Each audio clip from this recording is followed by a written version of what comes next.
Hello বন্ধুরা, আজকের এই ভিডিওতে আজ আমরা জানতে চলেছি বর্তমান সময়ের পৃথিবীর সবচেয়ে ধনী ব্যক্তি সম্পর্কে, যার নাম ইলন মাস্ক।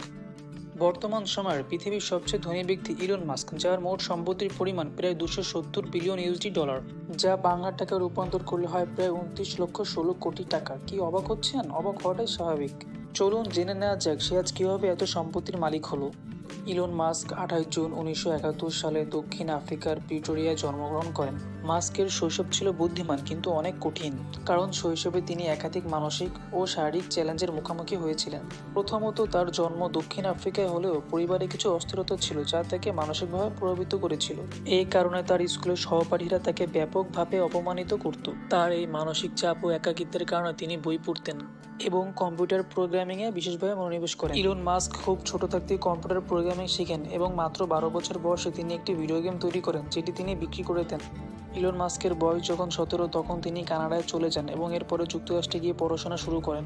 তিনি পেনসিলভানিয়া বিশ্ববিদ্যালয়ে অর্থনীতিতে ফিজিক্স নিয়ে পড়াশোনা শুরু করেন এবং স্ট্যানফোর্ড বিশ্ববিদ্যালয়ে পিএইচডি করার জন্য ভর্তি হন। তবে মাত্র 2 দিন পরে তিনি এটি ত্যাগ করেন। এর কারণ ছিল ইলন মাস্ক মনে করতেন তার সাফল্যের জন্য তাকে প্রযুক্তি ও ব্যবসার সঙ্গে যুক্ত হতে হবে। এই কথা ভেবে ইলন মাস্ক তার ভাই কিম্বাল মাস্কের সঙ্গে 1999 সালে জিপটু নামক একটি কোম্পানি প্রতিষ্ঠা করেন। জিপটু ছিল একটি সফটওয়্যার কোম্পানি যা শহরের গাইডলাইন এবং নিউজপেপারদের জন্য অনলাইন ডিরেক্টরি এবং মানচিত্র পরিষেবা প্রদান করত। এর মাধ্যমে পত্রিকাগুলি তাদের অনলাইন উপস্থিতি উন্নতি করতে পারত। 1999 সালে কম্পাক, যেটি পরে এইচপি হয়ে যায়, জিপটুকে $307 মিলিয়ন কিনে নেয়, যেটি বাংলাদেশি টাকায় প্রায় 333 কোটি টাকা। এই বিক্রির মাধ্যমে ইলন মাস্কের প্রথম বড় সফলতা আসে এবং তিনি তার পরবর্তী উদ্যোগগুলোর জন্য পুঁজি পান। এরপর ইলন মাস্ক 1999 সালে X.com প্রতিষ্ঠান শুরু করেন, যা পেপ্যাল নামে পরিচিত। মূলত এই প্রতিষ্ঠানের কাজ ছিল এতে ইন্টারনেটের মাধ্যমে টাকা স্থানান্তর করত এবং পেমেন্ট সেবা প্রদান করতে উদ্দেশ্য ছিল।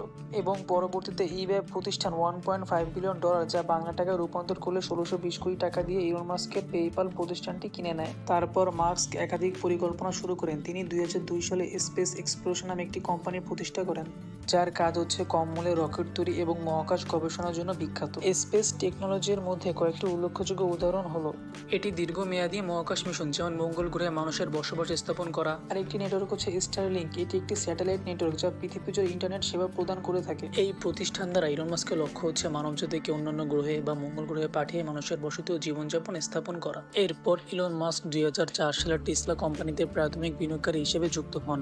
বর্তমানে তিনি কোম্পানির সিইও হিসেবে যুক্ত আছেন। টেসলা কোম্পানি প্রধানত বৈদ্যুতিক গাড়ি তৈরি করে এবং বিদ্যুৎ সঞ্চয় উৎপাদনের জন্য বিভিন্ন প্রযুক্তি উন্নয়ন করে। তারা ইলেকট্রিক গাড়ি, সৌরশক্তি উৎপাদন সিস্টেম এবং ব্যাটারি সঞ্চয় প্রযুক্তির উপর কাজ করে। টেসলার গাড়িগুলো যেমন model S, model 3, model x এবং মডেল ওয়াই বাজারে পাওয়া যায়। এছাড়া টেসলার সৌর প্যানেল এবং পাওয়ার শক্তি সঞ্চয় ব্যাটারি সরবরাহ করে, যা বাড়ি এবং ব্যবসায়িক স্থানে বিদ্যুৎ সঞ্চয় করতে ব্যবহৃত হয়। এরপর ইলন মাস্ক 2022 সালে টুইটার কিনে নেন। তিনি 2022 সালের অক্টোবর মাসে টুইটার অধিগ্রহণ সম্পন্ন করেন এবং এরপর তিনি কোম্পানির সিইও হিসেবে দায়িত্ব গ্রহণ করেন। সো গাইজ, যখন আমি ইলন মাস্ককে নিয়ে ভিডিও বানাচ্ছিলাম, তখন তার অর্জন ও তার কাজের নিউজগুলো দেখে নিজে অবাক হচ্ছিলাম যে একটা মানুষ তার জীবনে এত কিছু কিভাবে করতে পারে।